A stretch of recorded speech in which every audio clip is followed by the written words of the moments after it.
In the previous video, we learned about what is heat, we learned about thermometer and temperature. Then we learned that whether our sense of touch is reliable always or not. We learned about what else did we learn? Laboratory thermometer, clinical thermometer, and many more. Today we will learn about transfer of heat. Then we will learn about conductors and insulators and lot more things. Let's learn about conductors and insulators. So the materials which allow heat to pass through them easily are conductors, and for example in copper, aluminium, steel, etc.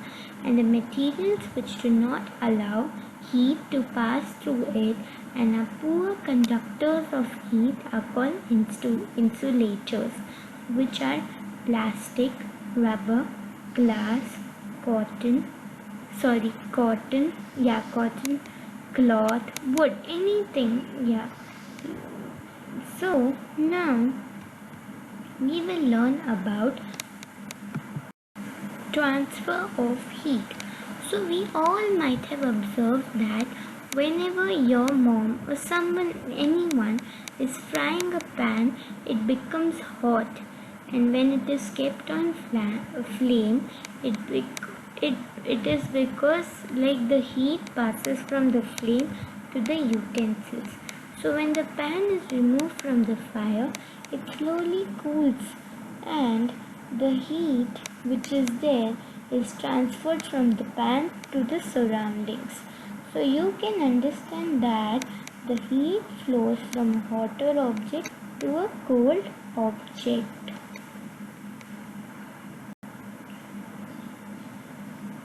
Like this is all transfer of. Now the mode of transferring of heat by the movement of the particles of the substance away from the source of heat is known as convection. Convection is the process by which heat is transferred in liquids and gases from the hotter part to the colder part. And you can do a simple activity. Okay, take some water in a round bottom flask, keep it on a tripod stand, put a crystal of potassium permanganate in it and heat it with a burner. Then the water at the bottom becomes hot and rises up, and cold water from the top moves down. And the water rises up and cold water from the top moves down, and the process continues till all the water gets heated, and this shows the heat is transferred by convection. So we learnt about convection. Now we will learn about conduction. Conduction is the process by which heat is transferred from an hotter end to an colder end, and in solids generally conduction happens. So you have observed that the metallic pan for cooking has a plastic or wooden handle. Can you lift a pan by holding it from the handle without getting hurt? So, as plastic and wood are poor conductors of heat, they do not allow heat to pass through them, so that we can easily hold the wooden handle. Now, we will learn about the next. When we sit near a fire, we feel warm due to the heat radiated by the fire. All hot bodies radiate heat. Hot air from the sea occupies the space, and the warm air from the land moves towards the sea. So the air from the sea is called sea breeze. But the reverse process takes up at the land. The land cools down, and quickly the sea remains hot.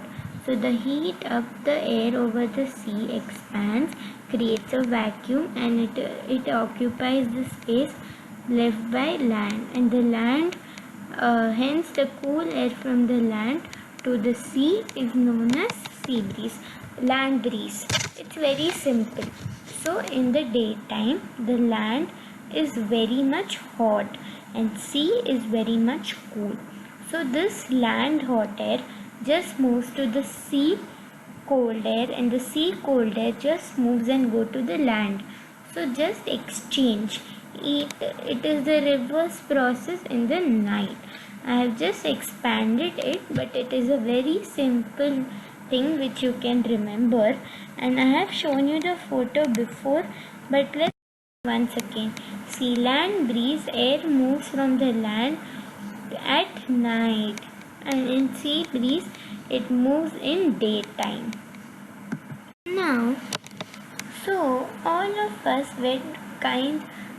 we wear clothes according to the seasons basically, and you know that in summer all of us prefer light color, and in winter usually we wear dark color clothes. Why is it so? Let us find out by an activity which I am going to tell.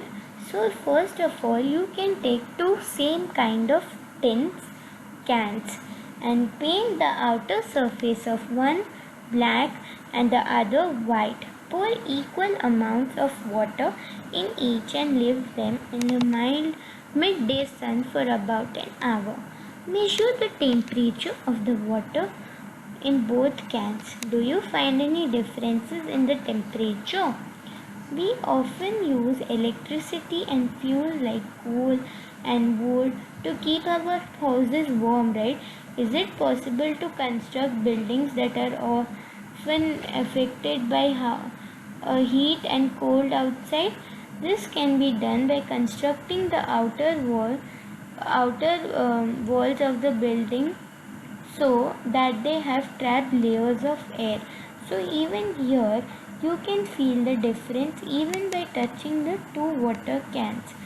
So we prefer dark color surfaces because they absorb more heat than the light colored ones. The dark colored surfaces radiate more heat than light, and we wear dark color clothes in winter because it absorbs more heat and keeps us warm. We wear light colored clothes in summer because it reflects most of the heat and keeps us cool. We wear woolen clothes in winter because wool is a poor conductor of heat, and the air in between the wool fibers prevent loss of heat from our body. So we feel. So now we have finished the chapter. Thank you. But don't leave. I am going to give a brief recap. So in the chapter we learned what is heat. Then we also learned our sense of touch is always not reliable. And we learned that temperature is a measure of degree of hotness or coldness of an object. Then the thermometer is a device used for measuring temperature. Then we learned that clinical thermometers are used to measure our body temperature, which have the range from 35 degree Celsius to 40 degree. And we also learned that for other purposes we use laboratory thermometers, and the normal temperature of human body is 98.7 degree Fahrenheit, I have told it, and the heat that flows from a body at higher temperature to a body at lower temperature. Okay, and there are three types in which heat can flow from one object to another: conduction, radiation, and convection. In solids, generally the heat is transferred by conduction. In liquids and gases, the heat is transferred by convection, and no medium is required for the transfer of heat by radiation. And the materials which allow heat to pass through them easily are called conductors. Example,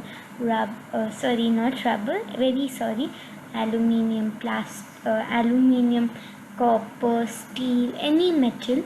And the materials which do not allow heat to pass through them are called insulators. And we wear dark colored clothes during winter so that our body absorbs heat and we do not feel cold, and we prefer to wear light colored clothes in summers. So I hope you understood, and why woolen clothes we wear in winter? Because wool is a poor conductor of heat and it has air trapped in between the fibers. So I think you all understood, and if you have any doubts, we have given our website in the previous videos, so I will give it in this video also. You can just click on it.